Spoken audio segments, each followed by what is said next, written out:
Stewardess, I wanna ease myself. Excuse me? What did you just say? I said that I wanna ease myself. Oh my goodness. What a way of communication.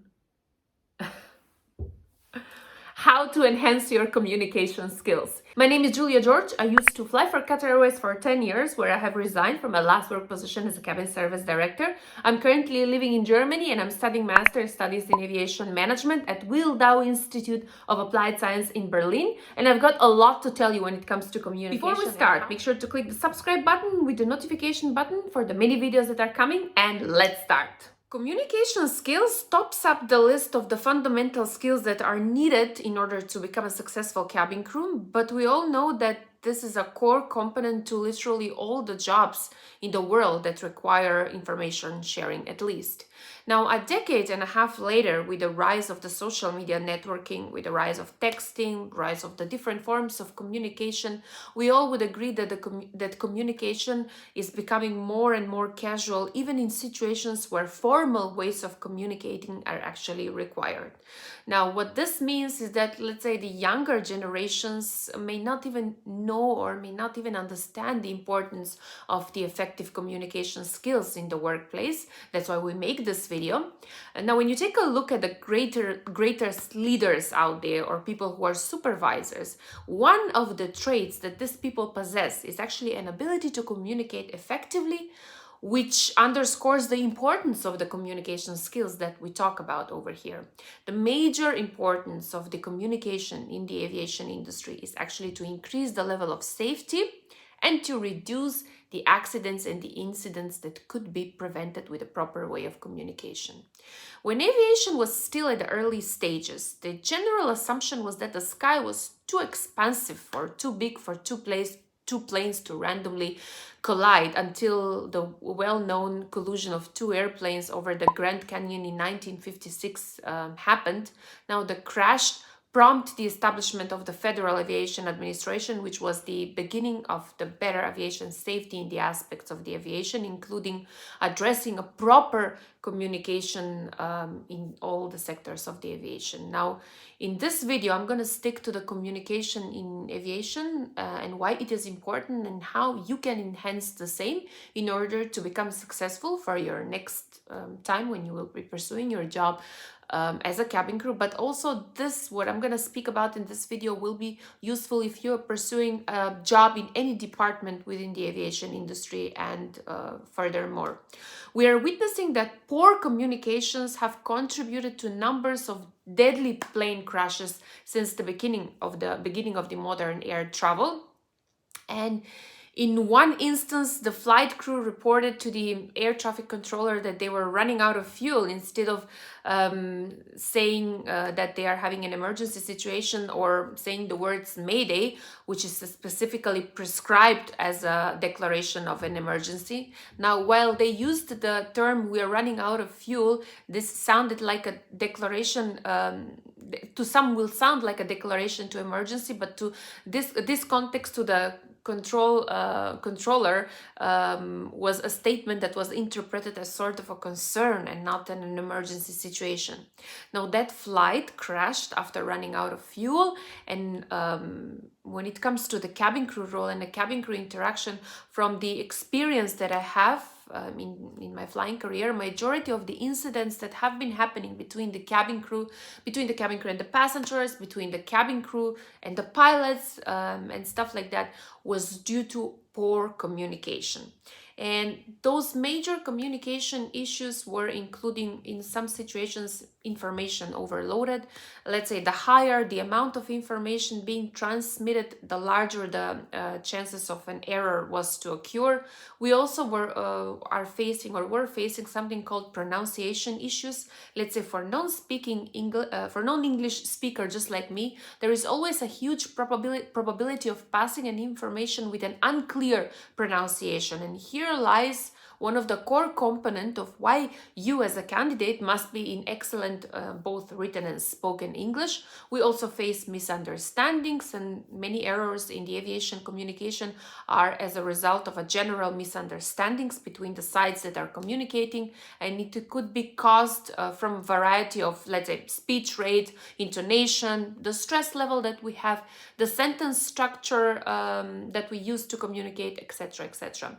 Now, misunderstandings can be both for the native and for the non-English speakers. There's no rule over here. Ladies and gentlemen, the human resources teams of literally all the airlines in the world, based on the many case studies out there, including the examples that I mentioned earlier, are really particular in observing and ensuring that their cabin crew, that their pilots and all the aviation staff that are working there are in a position of great communication skills. And in fact, during your open day assessment day, your final interview, irrespective of which department you're applying to work for, you have been observed in terms of how well you communicate and what is your communication style that you have. Since you're watching this video, I would like to inform you, and I would like to tell you that you're on the right channel, because based on my knowledge and based on my experience, I can share with you what are the ways that you can use and how you can enhance your communication skills and become that outstanding candidate that I'm aiming for over here on my YouTube channel. And you will be selected for the job role that you're applying for. That is my sincere hope, and I would like to hear your comments below this video once that happens, because if you stay until the last minute of this video, I'm pretty sure that you're gonna be successful in every job interview that you're gonna be anticipating and participating in. Now, first, let's make a few things clear at the beginning, and let's say that there are definitely specific things that you can do, and those specific things can definitely help you to improve your communication skills. And since you have decided that this is what you're going to do and you're going to practice, we're going to start with those recommendations, tips and tricks, knowledge, experience, you name it, the way you want it. Since you have decided to view this mini course, I would say it over here on my YouTube channel, let's decide how together you will be focused on something which is called listening. Listening is the first and the core component of every communication. Now, people who will be communicating with you and will have something to share with you, they all wanna feel heard. Now, focus please on listening what the other person is telling to you instead of running and jumping to formulate a response. You can ask for clarification to avoid any misunderstandings, but at that moment, the person that is speaking to you should be the most important person in your life, and you should give your full attention to that person. Another important point, which I would like to highlight over here, is to have to have a conversation one at a time. What do I mean by this? This means that if you're speaking to someone on the phone, or you're talking to some person and you're dealing with a particular problem or an issue, do not try to respond to another person at the same time, or do not try to use your phone and text someone else, and try not to be distracted.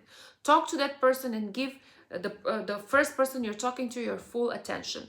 The other person will definitely know that he or she has or doesn't have your individual attention, and that is very important to know that if I'm saying something to you, I feel that you are hearing me. The second important point which I would like to highlight is who you're talking to really matters. It is absolutely all right to use acronyms, to use informal language of communication when you're communicating with your friend, with a buddy, or someone who's close to you.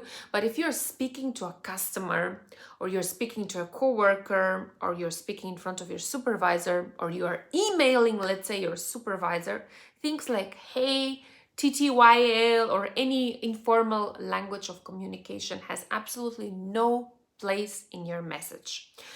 You cannot assume when you're communicating with a person, irrespective to who that person is, you cannot assume that this person will know the acronyms that you're using. And over here, I would like to share a personal example. Now, candidates or people I'm interacting with on a daily basis very often do that with me. And that's not a problem. However, the sooner you incorporate what I share with you over here, you become more aware of how you're supposed to communicate, then the better the chances for you in future to avoid such mistakes and not to be misinterpreted and misunderstood. Some acronyms are actually having a different meaning to different people. Some of us very easy know those acronyms, and some are just have not been in contact with them. Now, you don't want to be misunderstood, so try to avoid that and try not to do that when you communicate officially. Now, effective communicators target their messages based on who they're speaking to. Try to keep always the other person in mind when you're trying to get your message across, or you're having something to pass. Not in terms of that person is very important, but if that person is not a close friend of yours, then try to pass your message loud and clear. And what I also mentioned over here is avoid using acronyms which you know them, and do not assume that the other person knows them too. Another important point is your body language, and it is very important not only with your face-to-face interview appearances, meetings, interviews. It is important to your video conferences, to the video interviews that most probably in future you will be having at the starting point of a recruitment process. Now, make sure that you have been appeared as accessible person, that you have open body language. Now, this means that you should not cross your arms. Don't try to avoid eye contact, even though you might be on the camera. Eye contact is very important so that the other person that is talking to you knows that you're paying attention. Now, again, I'm going to be highlighting always the body language because it is important to all the interactions that you do. Again, highlighting, do not underestimate the video interview phase. Even though you're standing in front of the camera, you are communicating with the camera, or you're answering questions that are already pre-assigned. Make sure that you're looking straight forward to the camera. Mind your body language. Do not cross your hands, as I have said, and smile. Don't forget to smile. If you're sending, let's say, any email or any message or any form of written communication, because you are frequently communicating with human resources team, right? Please do check your messages before you send them. Because spelling and grammar checks are very, very important. They're lifesavers, and they're not foolproof, by the way. Please double check what you have been writing to make sure that your words are communicated clearly, that you have passed your message that you intended to, and you have been understood properly. Because if you read it and if you're able to understand it, then most probably the other person will understand it as well. I will often share, and I share with my candidates that the candidates who are not, who are sending me sorts of messages and emails and do not check their messages, I often get wrong messages, and I often don't actually understand what the candidate wants to write to me. Now, I have learned something very important from Nit Hibelani when I speak about spell check, and she has introduced me quite some time ago the Grammarly application, which have helped me a lot and helps me on daily basis when I'm sending emails and I'm communicating with people, and I own a lot to Nit Hibelani when it comes to my communication skills. That is actually the reason why I always recommend Nit Hibelani as a coach that can do wonders with candidates. If you have any uncertainties and you think that you need a person who can help you enhance your communication skills, now she's the right person. And if you want to invest in yourself in the most proactive manner, my sincere advice to you all is to not hesitate and to enroll in a classes with her. Please, please, please. Be brief, but yet be specific. Now, for both written and verbal communication, practice being brief and practice being specific enough that you provide enough information to the other person to understand what are you trying to say. And if you're responding to an email, make sure that you read the entire email before you're crafting your response. With enough patience, you will learn not to ramble or to give too much of information.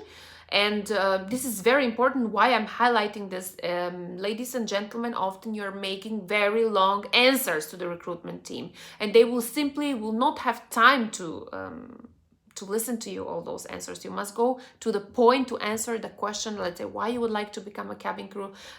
Yes, there should be a short story in it, but not a story that will make me fall asleep when I will be listening to it. As a cabin crew, I was taught to write things down, and part of our so-called and those who are cabin crew knows, we had a plonky kit, and we had to have a mini notebook to write things down. We usually were writing special meals. We were writing where the frequent flyers were seated, any issues that we need to inform the supervisors. When I become a supervisor, I used to write the VRs that I should not forget to write them after the flight. So I took this habit with me during my entire flying career, and I do this very same thing even in my new job as a medical assistant in the hospital. I always write down in my small notebook my patients by their last name and in which room they are in. And my colleagues at the beginning were very pleasantly surprised when they saw that I do not say the room numbers when I communicate, and I always say the patients by name. So take notes while you're talking to another person, or when you are on a meeting, let's say, or you are on that video interview, and do not rely on your memory. Another suggestion is also, let's say if you're communicating or through email, or you have been receiving emails from the human resource team, don't forget to send a follow-up to tell to that person that you have understand what has been happening and what you were talking about. Another thing which I also would like to highlight here is that it's okay to have a phone call conversation. Sometimes there are so many things that you would like to communicate with your colleagues, with your supervisors. Emails are great, but sometimes it's really easier to communicate over the phone, so do not hesitate to do that. Don't be afraid to enroll yourself in a communication that requires a communication over a mobile phone. My sincere advice is also, please, ladies and gentlemen, think before you speak. Always pause before you speak. Do not say the first thing that comes to your mind. Take a moment and pay close attention to what you want to say and how you want to say. This, as a habit, will really help you to avoid a lot of embarrassments. It helped me a lot in my life. And important component which will be a highlight to this is please treat everyone equally. Please show respect. What do I mean when I say this? Treat everyone equally. Sometimes people with colleagues have one attitude, with their supervisors they have another attitude. Do not do that. Everyone should be an imperative for you to be polite, to be kind, and to speak nicely, whoever that person is. An important point, which I think will be, it is crucial to be mentioned, is please maintain a positive attitude and a smile. Even when you're speaking over the phone, smile, because your positive attitude will definitely shine through and the other person will definitely know. Now, when you smile often and exude a positive attitude, people will actually be responding to you positively. This is equally important to your video interview. Whenever you will be having a video interview, even you're answering only questions that are popping up in front of you, do not forget to smile and show the positive attitude, the excitement that you have. Now, communicating effectively is a teachable skill. Therefore, following my advices that I spoke over here in this video will definitely enable you to enhance your communication skills, to become a better communicator. Last but not the least, and perhaps I would like to call this the cherry on top of the cake, you cannot do this by sitting at home and doing nothing about it. You can't enhance your communication skills only by communicating to your family members, communicating to your friends, communicating to your neighbors, because it's simply not enough. And I also would like to connect this with an example. It's like wanting to be a doctor, but not going to a medical school and not learning about it. So you need to be surrounded with people and you need to practice this on a daily basis. My sincere advice to you all is to please, if time permits and the circumstances permit, if you're able, find a job. Find any job, but do not underestimate the job, please. I spoke about this in my YouTube video. where I spoke about the redundant laid-off cabin crew. The thumbnail for the video looks like this, and you've got a link below this video. Please have a look on the same, and you will get a lot of information on this topic, on how to get the job, how to find the job, and stuff like that. Last but not the least, you might want to again click the subscribe button, hit the notification button. Thank you so much for watching this video, and I'm gonna be seeing you very soon. Bye bye and have a nice day.